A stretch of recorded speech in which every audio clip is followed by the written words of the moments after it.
đi không phải chi đâu bóng tray còn một con làm lắc vào vốn này rồi trong đó cô đáo này trong đó cô đáo trong họ rồi từ nào thay tiếp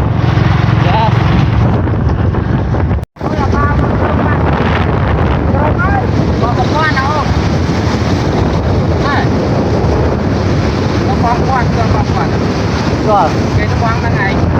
bao tha bên đây rồi mà bảo bao người ta mau như này tu là cái đâu rồi người ta ban tây hai bằng lô người ta bong ban ta tập học jam bong jam bong lên như thế này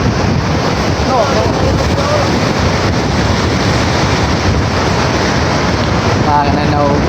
lúc còn hot làm lắng còn play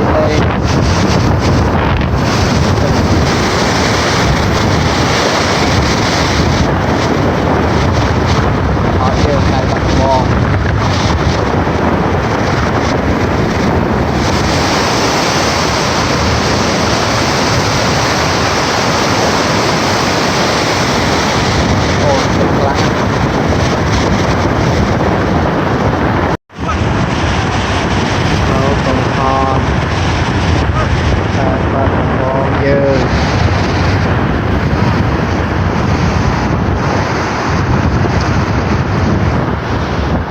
ta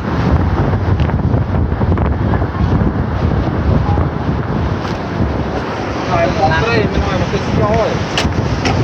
còn lại cái bom mà bên sẽ on the tray